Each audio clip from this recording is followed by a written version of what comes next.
안녕하세요. 오늘의 데일리 뉴스레터에 오신 것을 환영합니다. 대한민국 조선업계가 최근 세계 1위를 탈환하면서 그야말로 웃음꽃이 피었습니다. 수주 호황으로 슈퍼사이클에 진입하면서 중국을 진작에 제치고 연일 초고속 상승 행진을 보이고 있는 중인데요.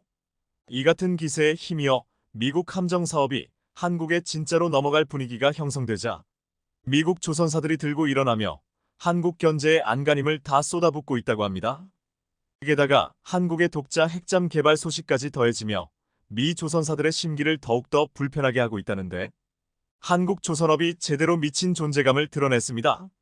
다름 아닌 지난달 한국 조선업계가 경쟁국인 중국을 제치고 수주량 1위를 차지한 것으로 나타나면서 저력을 제대로 보여줬습니다.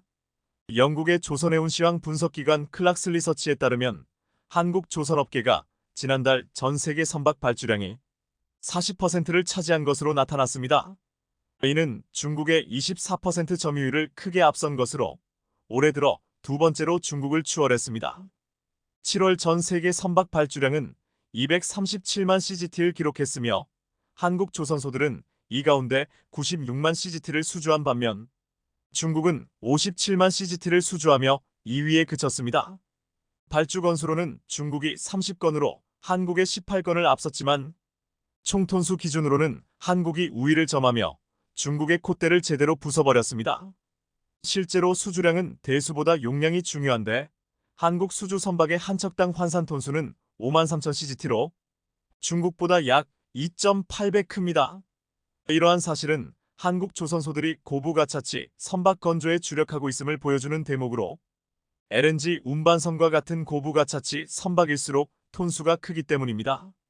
조선업계 전문가들도 국내 조선업계가 강세를 보이는 LNG 운반선이 실적을 이끈 것으로 보인다며 고부가차치 선종을 중심으로 선별적으로 수주한 결과라고 평가했습니다. 그리고 이러한 흐름에 올해 상반기 국내 조선 3사는 일제히 흑자를 내면서 한바구음을 짓고 있는 중인데요. 국내 조선업계에 따르면 HD한국 조선해양삼성중공업 하나오션의 상반기 영업이익은 8천억 원에 달합니다.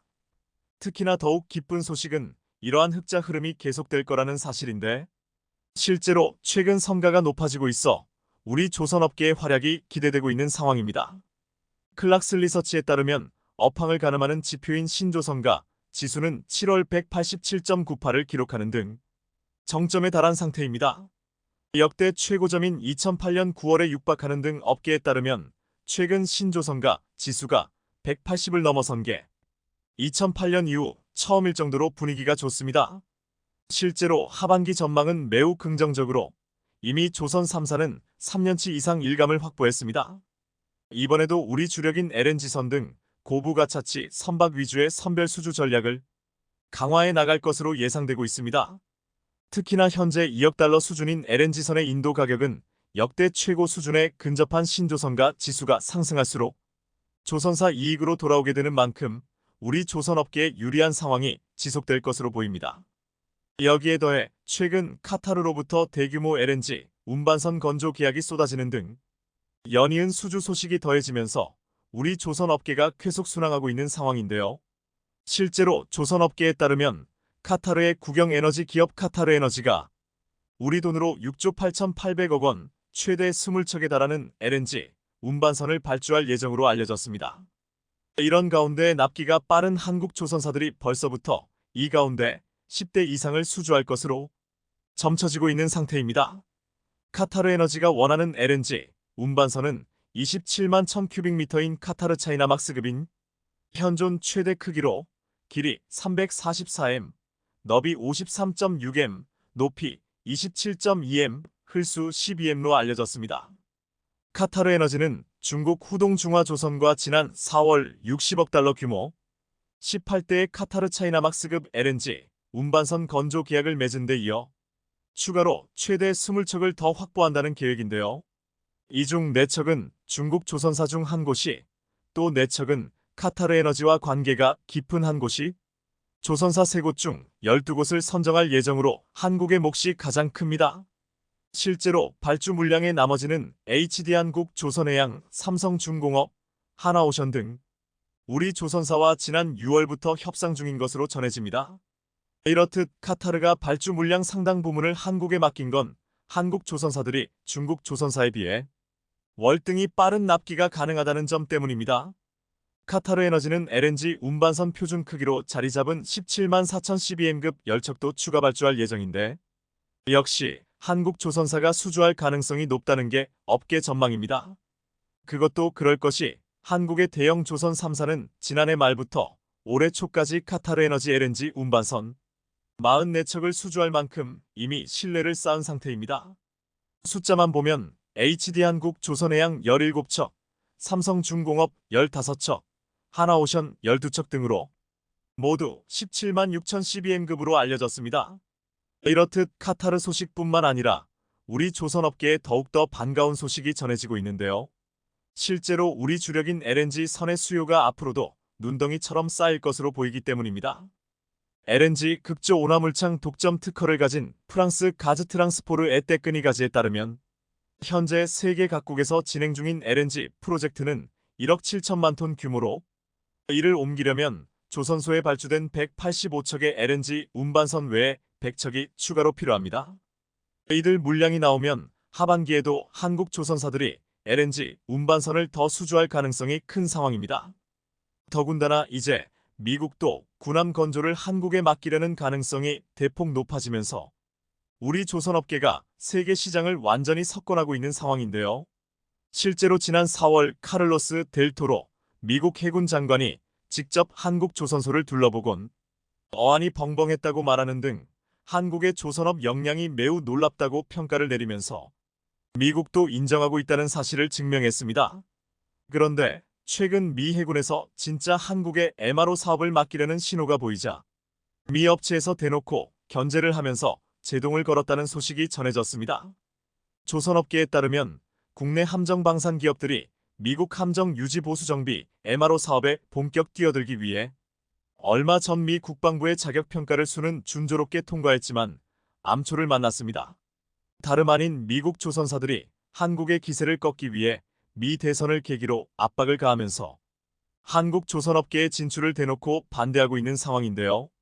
실제로 최근 미 조선소 협의회는 미국의 조선 산업을 외국에 아웃소싱하는 걸 반대한다는 성명을 내고 한국을 대놓고 견제하는 모습을 보였습니다. 그러면서 이들은 한국 조선업계의 능력을 인정하면서도 자국의 산업을 보호하기 위해 한국과 손을 잡는 것을 반대한다며 자국 조선소의 함정 수리를 맡겨야 한다고 주장했습니다. 미 조선소 협의회는 자신들의 영역을 지키기 위해 미 대선을 앞둔 상황을 이용해 정치적인 이슈로 몰아가며 미 당국을 압박하고 있는 중으로 밥그릇을 지키려 안간힘을 쓰고 있는 상황입니다. 한국의 뛰어난 군함 건조 능력에 대항할 여력이 없다고 판단한 만큼 정치적 이슈로 만들어 자신들에게 유리한 결과를 만들기 위해 애를 쓰고 있는 겁니다. 그런데 애초에 한국 조선업계와는 상대가 되지 않는 것으로 분석되고 있는데요. 그것도 그럴 것이 이제 대한민국이 핵잠까지 만들려고 하고 있는 만큼 한국의 영향력이 더욱더 커지고 있기 때문입니다. 더구나 미국이 견제하고 있는 중국이 핵무기 생산을 늘리면서 세계의 핵 확산의 위협이 점점 더 커지고 있는 가운데 미 차기 정부가 이 문제를 해결하기 위해선 한국과 적극 공조해야 하는 상황이 눈앞에 펼쳐졌습니다. 미 워싱턴의 싱크탱크인 브루킹스 연구소에서 이런 주장이 나온 것으로 한국 조선업에 대한 시선이 한층 더 달라졌음을 보여줬습니다. 그러면서 최근 사무엘 파파로 미인도 태평양 사령관이 한국의 전략 핵 잠수함 도입에 대해 필요하다면 추진할 수 있다고 밝히면서 머지않은 미래에 미국에서 한국의 핵잠 도입이 가시화될 것임을 시사했는데요. 특히나 파파로 사령관은 한국과 동등하고 전략적인 파트너로서 정부 차원의 핵협의 그룹을 출범했다며 이를 위해 비밀리에 양국이 꾸준히 논의하고 있다는 사실을 은연중에 드러냈습니다. 이런 가운데 실제로 최근 대한민국이 핵추진 잠수함을 곧 가질 수 있을 거라는 소식이 전해지며 전 세계 방산 업계가 들썩이고 있습니다.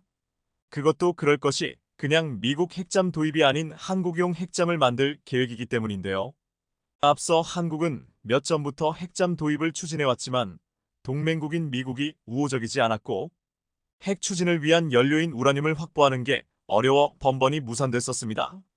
하지만 최근 핵추진 잠수함의 엔진인 소형 원자로 개발을 위해 육상 시험장을 내년에 만들 계획인 것으로 확인되면서 이번엔 확실히 다른 움직임을 보이고 있다는 사실이 전해졌습니다.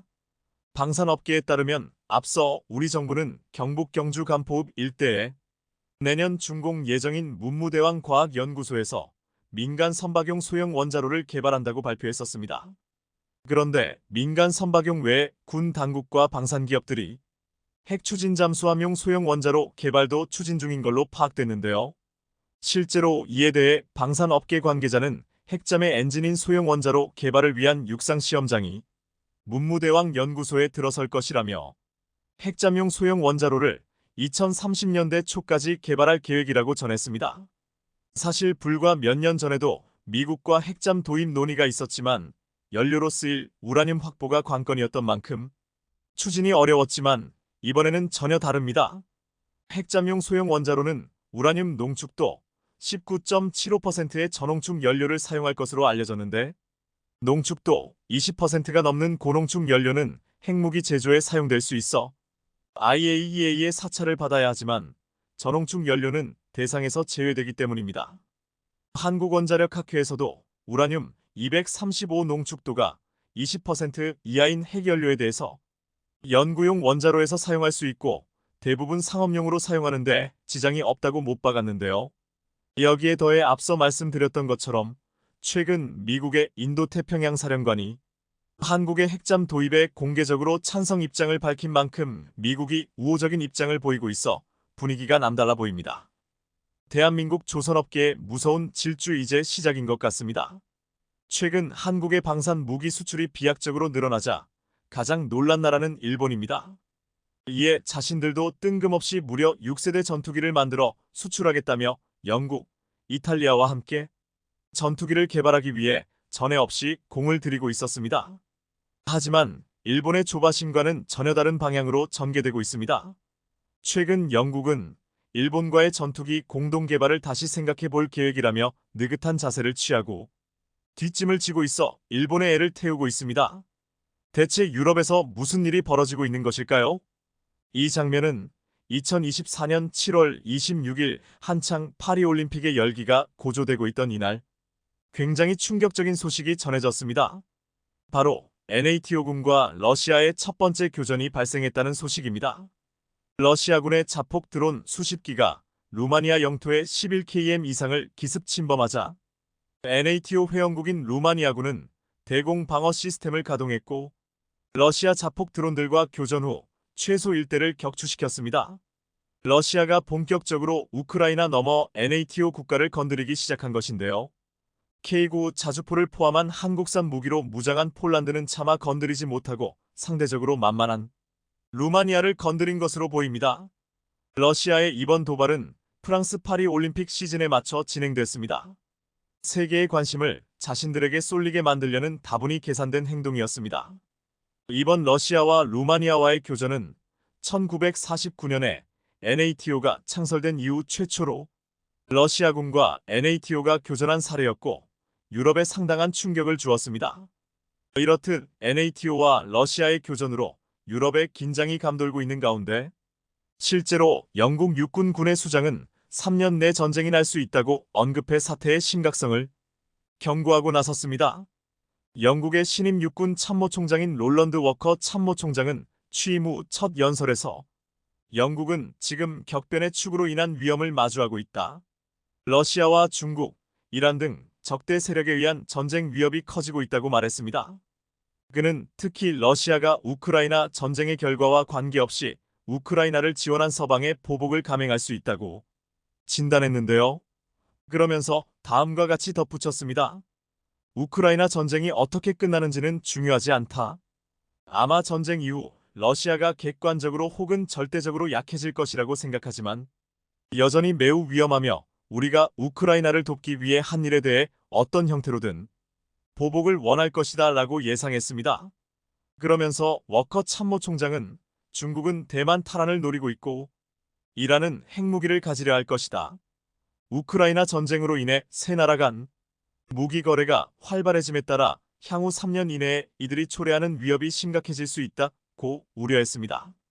워커 총장의 연설에 앞서 영국 노동당 정부는 지난주 향후 10년간 방위 강화 계획을 세우기 위해 국방 전략을 전면 재검토하겠다고 발표했는데요. 당시 존 힐리 국방장관은 현재 영국군이 속이 빈 상태다 군내에 지속되고 있는 조달품 낭비와 사기 저하가 지속되는 것을 막아야 한다고 밝혔습니다. 그만큼 현재 영국은 전쟁에 대한 공포가 코앞에 다가왔다고 느낄 정도로 조급한 상태인 것입니다. 정권을 탈환한 노동당 정부도 어떤 식으로든 영국군의 대대적인 개선 작업을 할 태세를 보인 것입니다. 즉 당장이 급한 영국 입장에서 언제 될지 알 수조차 없는 일본과의 6세대 전투기 개발은 무의미한 사업이 된 것입니다. 이런 상황에서 일본은 영국, 이탈리아와 공동 개발하겠다는 차세대 전투기의 컨셉트 모델을 공개했습니다. 지난 21일 영국 방산업체 BAE 시스템스는 세 개국이 공동 개발 중인 차세대 전투기의 새로운 콘셉트 모델을 영국 판버러에서 개최 중인 판버러 국제에어쇼에 공개했습니다. 이번 에어쇼에 새롭게 전시된 차세대 전투기의 콘셉트 모델은 외양은 과거 공개된 모델보다 조금 더 세련되어져 있었습니다. 영국과 일본 등 세 개국은 자신들이 공동 개발 중인 이 전투기는 6세대로 유로파이터 타이푼의 속도 2495kmh보다 2배 이상 빠를 것으로 예상되며 특히 상호 운용이 가능하며 연결성이 뛰어난 전투기가 될 것이라고 홍보했습니다. 특히 이 프로젝트에 참여한 영국 BAE 시스템스는 이 전투기에는 지능형 무기 시스템, 소프트웨어로 구동되는 대화형 조종석, 현재 시스템보다 1만 배 더 많은 데이터를 제공할 수 있는 강력한 차세대 레이더가 장착될 예정이라고 밝혔습니다. 하지만 현장의 반응은 매우 회의적이었습니다. 과연 세 나라의 공동개발 전투기가 실제로 성공이나 할 수 있겠느냐는 반응이 대부분이었습니다.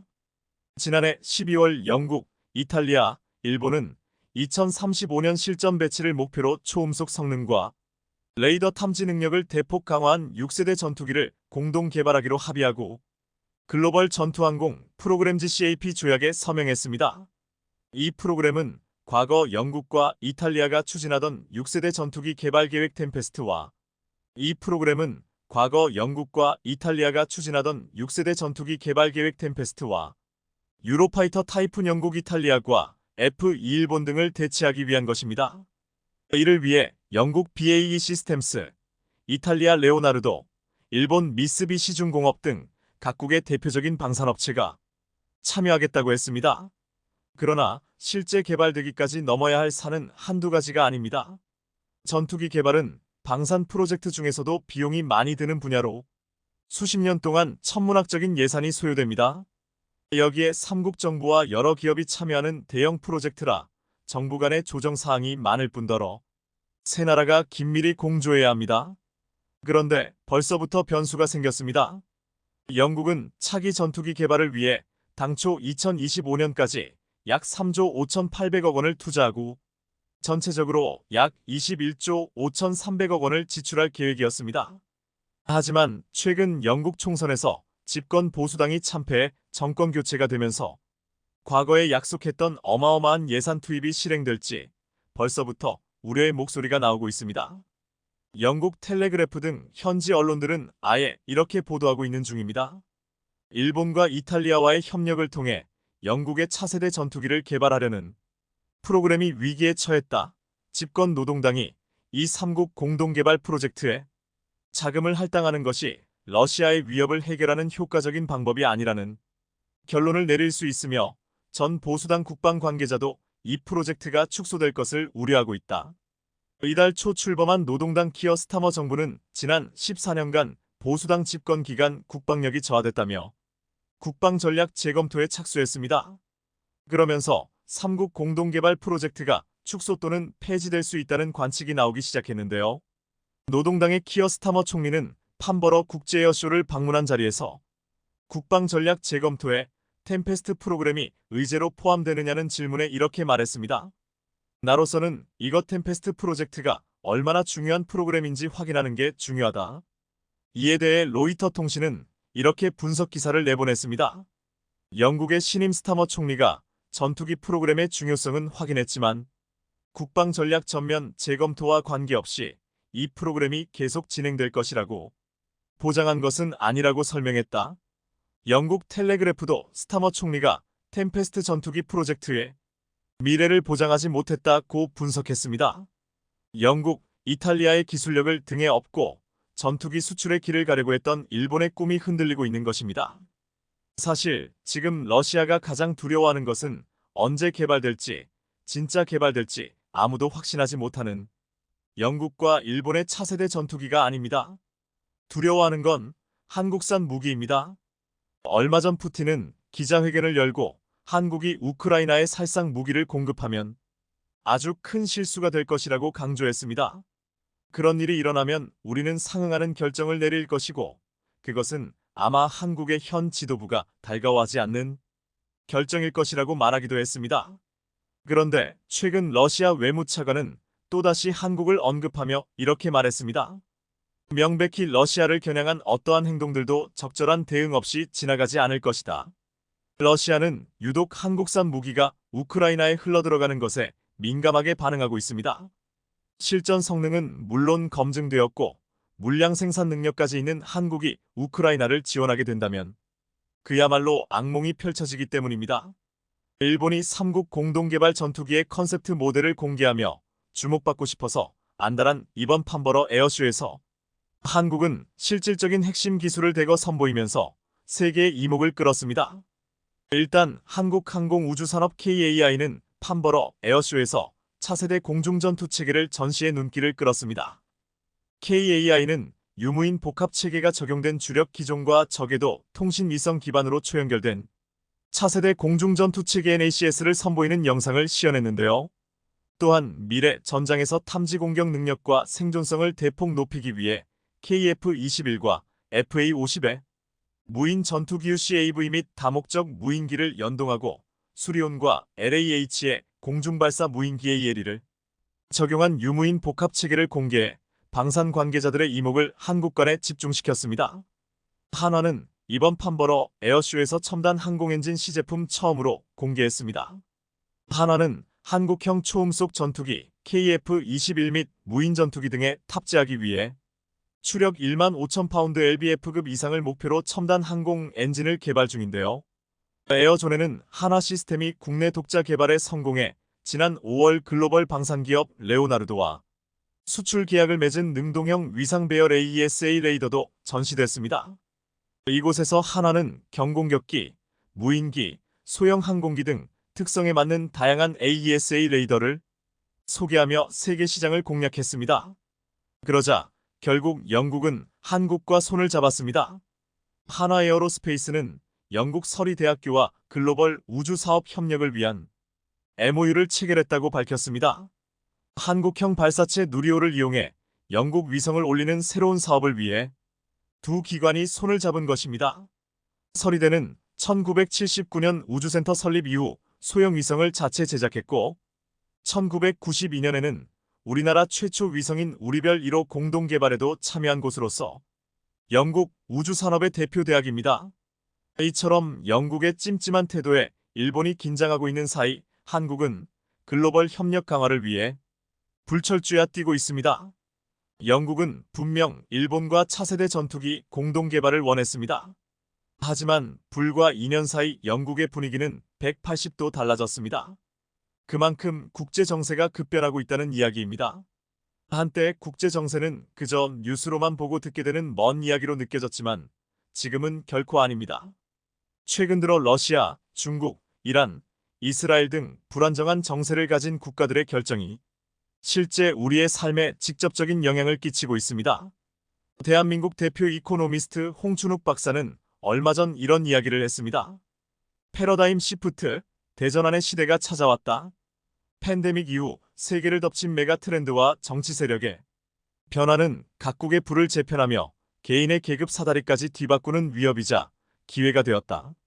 격변의 시대가 찾아왔기 때문에 국제적인 흐름을 파악해야만 커다란 기회를 한국을 포함해 세계 29개국 2만 5천 명의 해군이 하와이에 집결해 있습니다. 2024 환태평양 훈련 림팩 훈련이 진행되고 있기 때문입니다.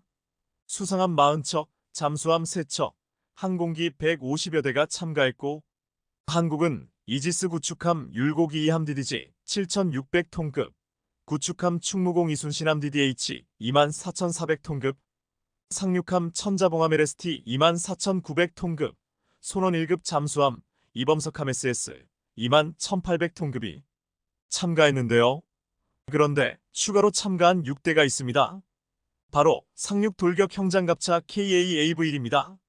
특히 우리 해군은 이번 림팩에서 처음으로 연합해군 전력을 지휘하는 연합해군 구성군사령부 부사령관 임무를 수행하면서 한국 해군의 위상을 높이고 있습니다.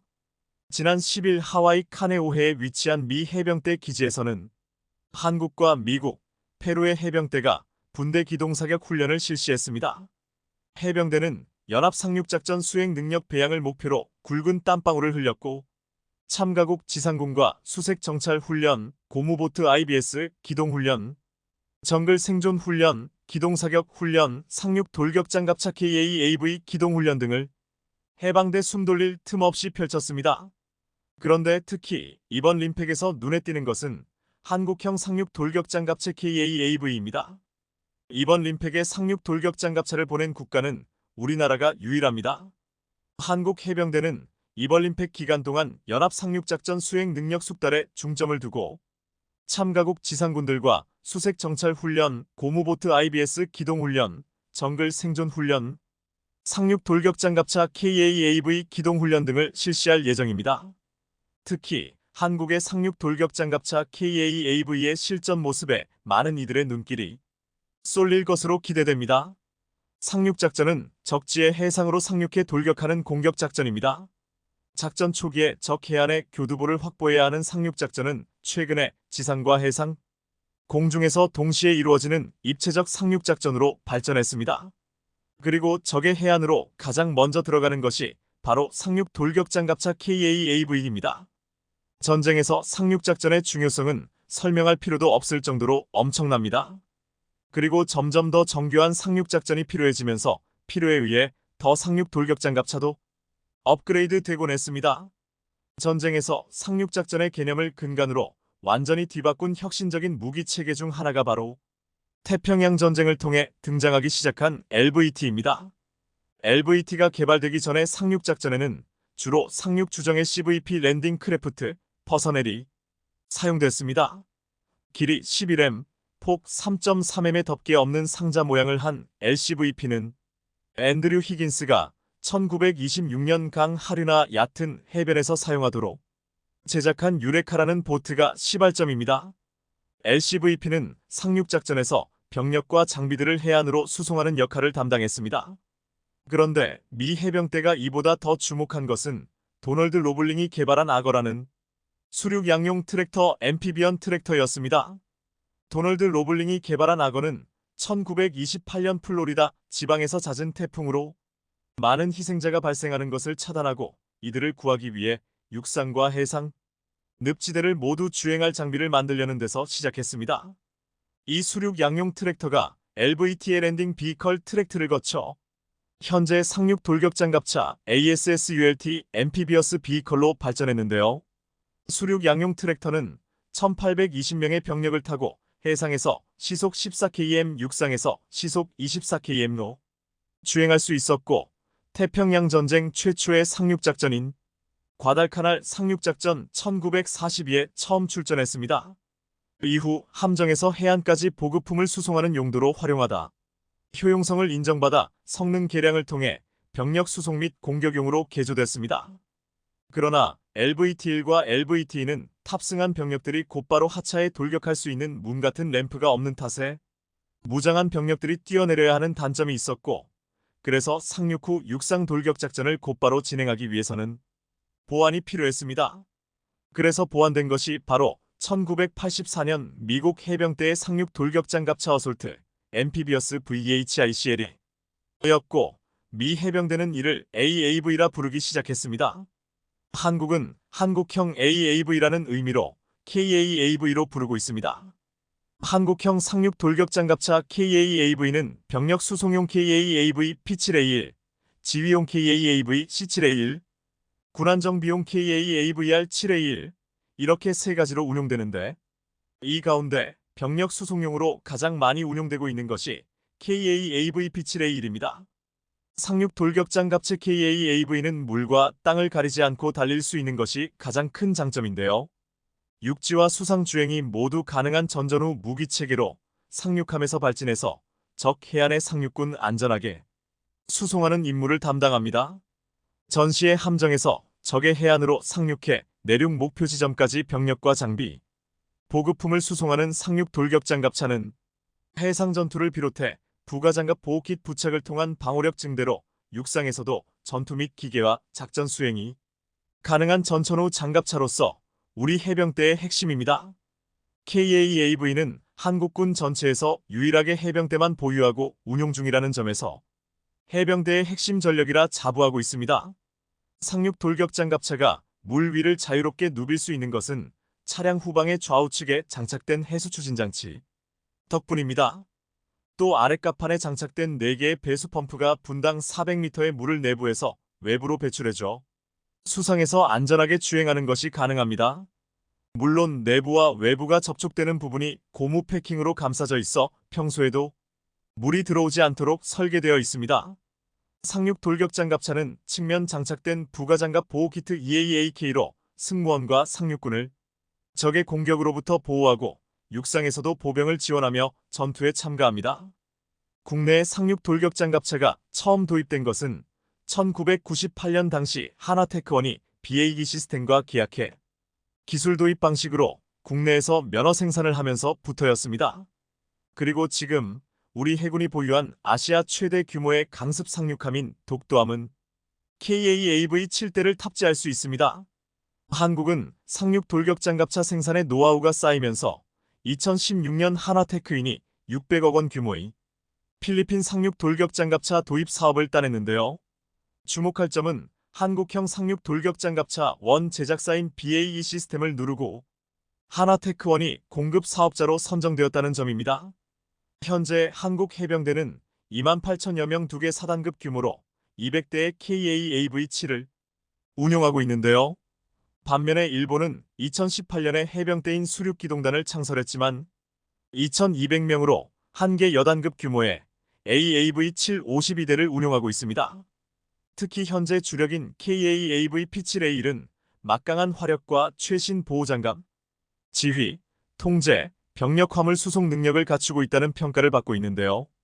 3M의 높은 파도와 접근이 어려운 해변 등 거친 지형에서도 이동이 가능하며 무엇보다 선박 형태의 독특한 차체 디자인과 강력한 해수 추진 장치, 파워트레인은 KA-AV의 기동성을 획기적으로 향상시키는데 일조했습니다.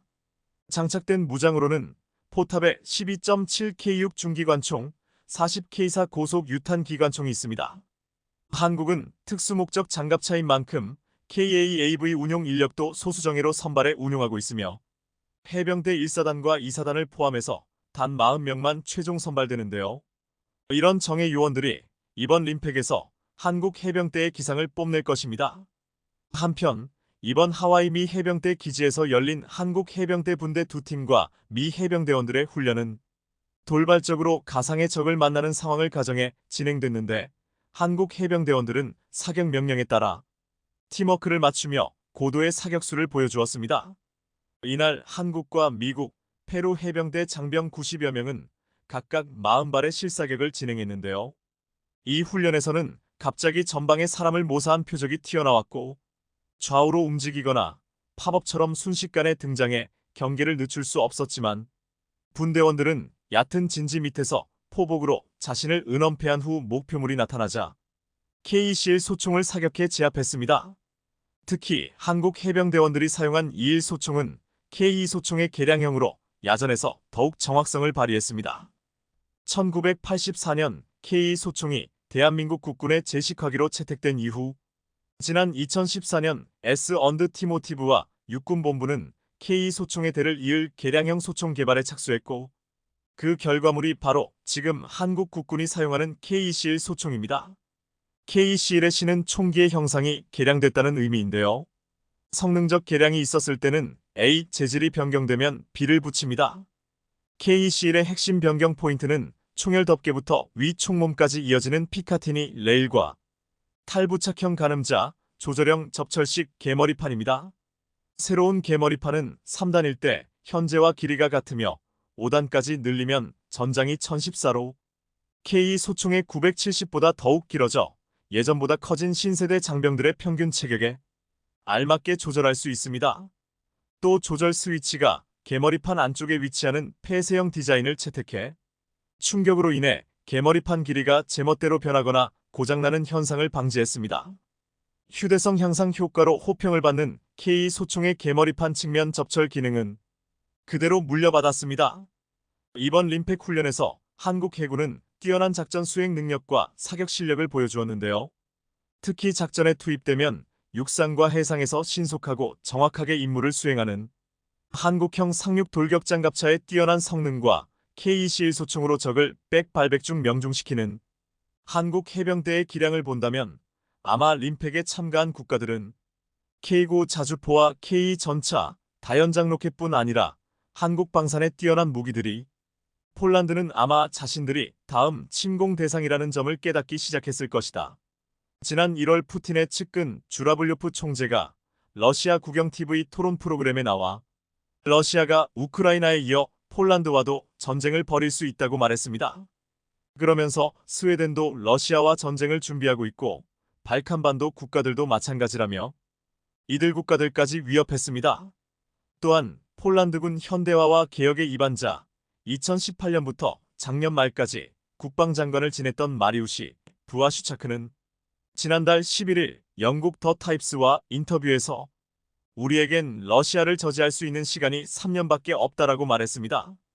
작년에 나온 독일의 한 싱크탱크 보고서는 앞으로 610년 내 나토는 러시아의 무력 침공에 대비하는 태세를 끝내야 한다고 주장했는데 부아슈차크는 이 보고서는 불행하게도 미국에서 그간 나온 분석과 일치하는 것으로 너무 낙관적이라고 했습니다.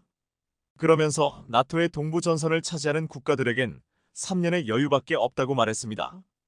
폴란드 새 정권의 부아디스와프 코시니아크 카미시 폴란드 부총리 겸 국방부 장관도 지난 5일 현지 언론 슈퍼 이스프레스가 공개한 인터뷰에서 러시아와의 전쟁 위협에 대비해야 한다고 말했습니다. 러시아가 우크라이나와의 전쟁에서 승리하게 되면 폴란드와 같은 나토 국가들의 영토를 침공할 수 있다고 보느냐는 질문에 모든 시나리오를 가정한다.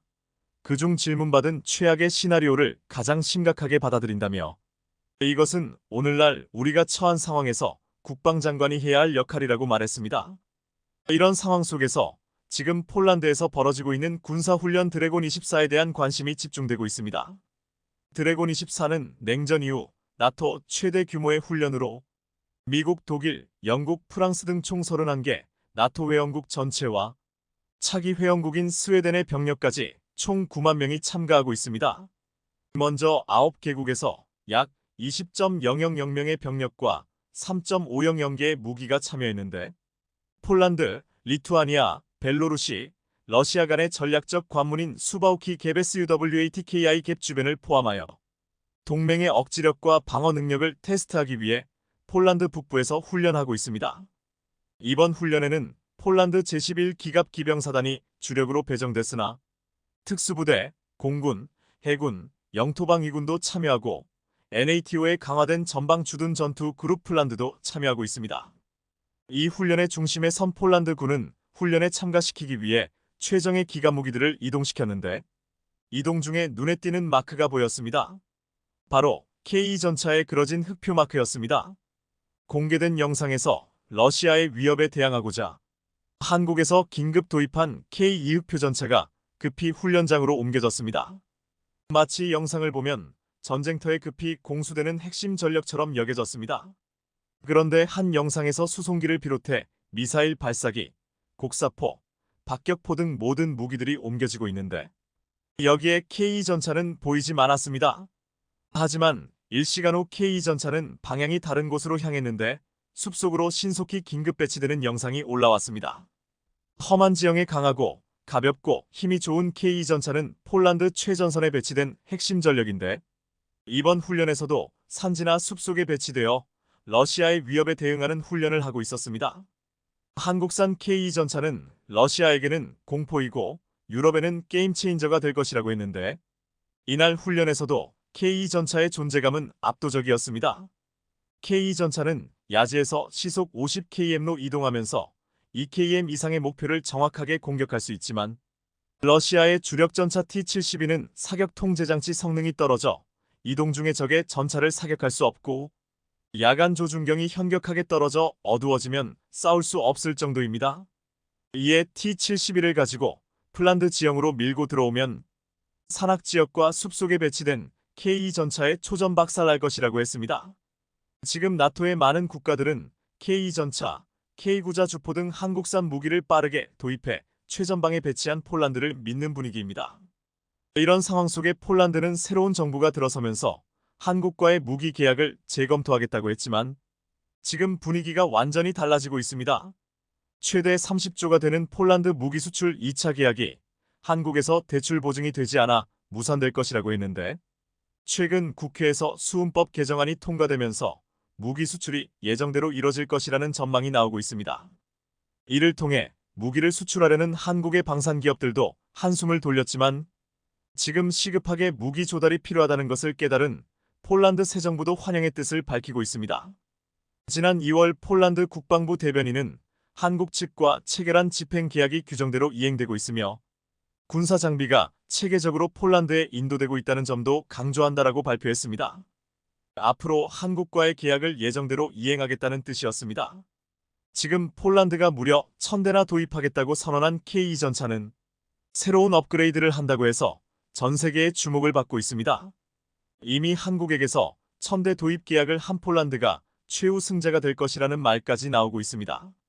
미음국 군사매체 내셔널 인터레스트는 지난달 28일 K 전차가 PIP 업그레이드로 이 몬스터 탱크가 무섭고 치명적이라는 의미라는 제목의 기사를 보도했습니다.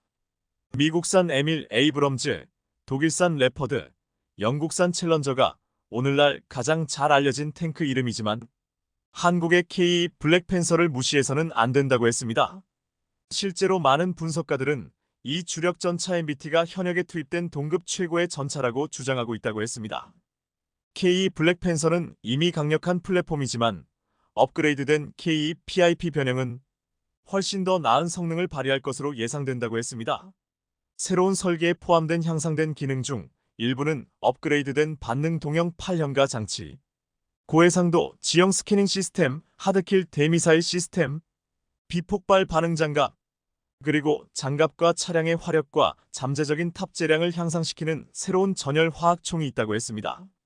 한 해외 군사 유튜버는 K 전차가 PIP 업그레이드로 무시무시한 위력을 발휘할 것이라면서 이를 설명하는 영상을 올렸습니다. 이 영상을 접한 한 해외 네티즌은 안타깝게도 폴란드는 K 구매와 현지 제조를 위해 잘 협의된 거래를 낭비할 것 같습니다. 폴란드는 180개를 추가로 주문하고 BMS와 라디오를 싸게 장착할 것입니다. 하지만 노르웨이 테스트는 이미 끝났습니다. 라고 말했습니다. 이 말은 이렇게 엄청난 업그레이드를 준비하는 K 전차를 자국에서 대량 생산하는 계약을 한 폴란드가 이를 머뭇거리면서 최고의 기회를 날릴 것 같다고 말하고 노르웨이는 이 전차를 테스트하고도 어리석게 독일 레오파드 전차를 선택했다고 지적한 것입니다. 최근 한국은 대한민국 육군 주력 전차 K1을 업그레이드한 K1E의 구성까지 공개했습니다. K 전차와 유사한 향상된 포수 조준 시스템, 업그레이드된 MBC 보호 장치, 에어컨 시설 및 보조 동력 장치를 포함하여 몇 가지 주요 개선을 자랑하다고 했습니다. 특히 새로운 포순 조준경은 탁월한 해상도, 3세대 열성능 및 자동 추적 기능을 제공하여 전장에서 탱크의 전투 효율성과 상황 인식을 향상시킬 것이라고 했습니다. 한국은 K 전차뿐만 아니라 K1 전차까지도 최고의 업그레이드를 준비하고 있습니다. 한국은 전차와 자주포 전투기 등 세계적인 경쟁력을 갖춘 무기들을 만들고 수출하고 있는데 무엇보다 가장 큰 강점은 가장 빠르고 강력한 업그레이드라고 했습니다. 지금 폴란드를 비롯한 나토의 많은 국가들과 중동과 동남아시아 남미의 국가들까지도 한국산 무기 도입을 서두르고 있습니다. 최근 들어 자칭 대국이라는 중국의 정책이 노골적으로 한국과 일본을 겨냥해 불이익을 주면서 누가 봐도 소국적인 행보를 이어가고 있습니다.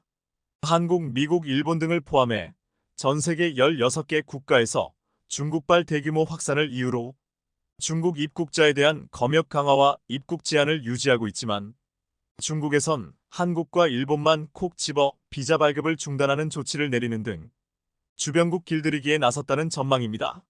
게다가 한국의 설날 명절을 앞두고 중국 정부는 자국민의 해외 단체 여행을 부분적으로 허용했지만 여기에서도 한국만 콕 집어 제외하는 방침을 내놓는 등 대국답지 않은 속 좁은 면모가 드러나고 있습니다.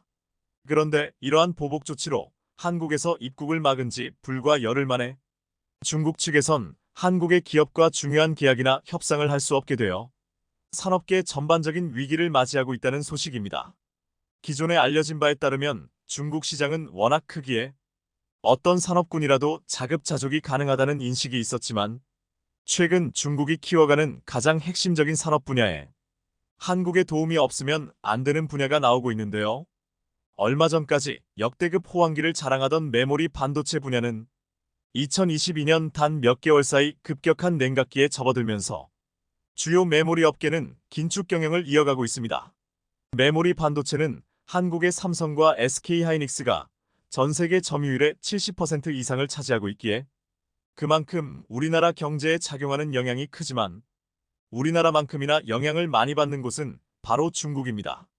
중국은 전 세계 메모리 반도체 소비량이 1위인 국가이지만 반도체 자급률이 7%밖에 안 되는 나라답게 대부분의 메모리 반도체를 한국으로부터 수입해 사용 중이며 메모리 반도체를 자체 생산하여 자급자족하는 한국과는 다르게 지금처럼 불안한 메모리 시장은 중국의 고객사들에게 큰 영향을 주고 있습니다. 먼저 미국의 마이크론은 기존에 예고된 설비 투자를 30%나 감산한다고 밝히면서 웨이퍼 생산량도 20% 낮추겠다는 결정을 내렸습니다. 웨스턴 디지털과 키옥시아 역시 낸드 생산량과 설비 투자 분야를 각각 30%, 20%씩 감축한다고 밝혔습니다.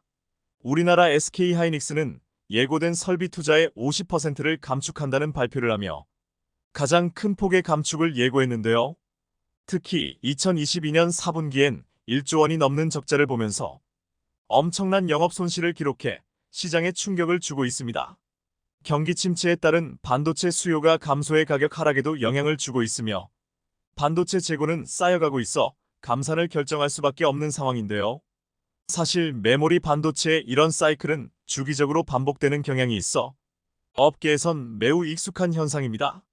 반도체 가격이 비싸서 생산을 많이 하고 반도체 가격이 낮아지면 생산량을 줄여서 수요와 공급을 조절하는 방식인데요. SK하이닉스는 중국 우시에 있는 최대 규모 공장에서 생산 물량을 대략 20% 이상 줄인다는 발표를 하여 중국 현지 공급사들은 크게 당황하고 있습니다. 하이닉스의 이번 전략은 반도체 가격이 떨어지자 생산 물량을 조절하여 가격을 방어하려는 전략이며 메모리 반도체 수요가 가장 많은 중국을 겨냥하고 있습니다. 메모리 반도체 가격 하락에 한국이 생산 물량 감소로 대응하자 중국은 자체 반도체 회사를 가동해 메모리 반도체 수급에 나서려는 상황입니다. 그 중심엔 양쯔 메모리 테크놀러지 YMTC와 창신 메모리가 있습니다. 중국 당국은 반도체 한파로 다가올 공급 부족을 대비하고자 YMTC와 창신 메모리의 생산량을 늘리라고 주문했습니다. YMTC는 한국 기업들의 전유물이던 3D 낸드 플래시를 개발하며 국내 기업들을 긴장하게 만들었고 창신 메모리는 수년 전 삼성전자와의 치킨 게임으로 파산한 독일의 키몬다의 기술력을 바탕으로 비교적 최근에 생겨난 신생업체입니다. 하지만 이마저도 19나노 공정을 기반으로 한 D램을 생산하고 있어 한국 기업과의 기술 격차는 10년가량 나는 것으로 추측되고 있습니다. 하지만 중국의 이런 구형 메모리 반도체마저 사실상 시장에서 퇴출될 조짐이 보이고 있습니다. 중국의 반도체 굴기에 싹을 자르려는 미국은 최근 반도체 소재 부품 장비를 공급하는 네덜란드와 일본을 설득하여 대중국 반도체 소재 수출을 제한하는 데 합의했습니다. 네덜란드와 일본이 중국 수출을 하지 않게 되면 자연스럽게 수출 금액과 물량이 줄어들어 경제적으로 손해를 보기 때문에 중국 반도체 포위 작전에 참여하지 않을 것이란 관측이 있었지만 중국의 소재 부품을 수출하지 못하게 되는 만큼 미국이 어떤 어드밴티지, 이익을 줬을 것이란 추측이 나오고 있습니다. 결과적으로 중국은 일본과 네덜란드로부터 반도체용 소부장 수입이 원천 차단되어 고립이 더욱 심화될 것으로 보이는 가운데 중국의 한 줄기 희망으로 한국 기업들이 떠오르고 있습니다. 지난 2019년 일본은 한국을 대상으로 반도체 소재 수출 규제 조치를 단행하며 한국의 자체적인 소부장 산업을 육성하는 데 도움을 주었습니다. 반도체 공정에 핵심적으로 필요한 고순도 불화수소와 폴리이미드를 국산화하는 데 성공했으며 EUV용 포토레지스트 국산화까지 성공해 삼성전자는 국내 기업 동진세미캠이 생산한 EUV용 포토레지스트를 양산 라인에 적용하고 있습니다. 기존 소부장 강국이던 일본과 네덜란드로부터 반도체용 소부장 수입이 전면 막히게 될 중국은 최근 소부장 자체 개발 국산화에 성공한 한국의 기술력이 탐날 수밖에 없는 상황입니다. 중국 측 경제 전문가들도 국산화 개발에 성공한 한국 업체들과 협의해 중국 내 반도체 기업들이 소재를 공급받아야 한다고 주장하는 가운데 한 가지 복병이 등장했습니다. 바로 얼마 전 실시된 한국 입국자 비자 중단 소식이 한국과 중국이 반도체 소재 공급에 대한 협의를 하는데 걸림돌이 된다는 것입니다. 물론 아직 한국은 중국 측에 반도체 소재를 공급해주겠다는 언급도 없었지만 다급해진 중국은 특별 조치를 가동하고 있습니다. 중국 외교부는 공식 브리핑을 통해 외교나 공무 그리고 긴급한 비즈니스를 목적으로 중국에 방문해야 하는 경우엔 이미 특별 비자 정책을 마련해 입국을 지원하고 있다며 대사관에 문의하면 빠른 도움을 줄 것이다라고 언급하고 있습니다. 즉 중국은 자존심과 체면 때문에 한국인에 대한 비자 발급을 중단하면서 한국 기업들의 비즈니스를 위한 비자는 열어두고 있습니다. 얼마 전까지 중국은 없는 게 없는 대국이라 한국과 경제적인 교류가 없어도 모든 것이 자급자족 가능하다고 주장한 것과는 다르게 한 발 물러서는 모습이 보이고 있습니다. 하지만 중국이 이렇게 편의를 봐준다고 해서 한국이 중국에게 반도체 소재를 공급할 가능성은 매우 적은 것으로 보입니다. 제일 먼저 미국 측의 압박으로 일본과 네덜란드가 중국 포위작전에 동참했기에 칩 4동맹에 가입된 한국 역시 대중국 반도체 포위작전에 동참하라는 압박이 올 수도 있기 때문입니다. 한국으로서 할 수 있는 최고의 선택지는 지금 같은 반도체 불황기에 생산량 줄이고 한 개당 판매 가격을 높여서 경제적 이익을 최대한 많이 보는 것입니다. 삼성전자가 현재 이런 전략을 취하고 있습니다. SK하이닉스부터 마이크론, 키옥시아와 웨스턴 디지털까지 대부분의 메모리 업계가 감산을 동반한 긴축 경영을 시사한 반면 삼성전자 측은 인위적인 감산은 없을 것이며 현재와 같은 투자와 생산량을 유지할 것이란 입장을 내놓았습니다.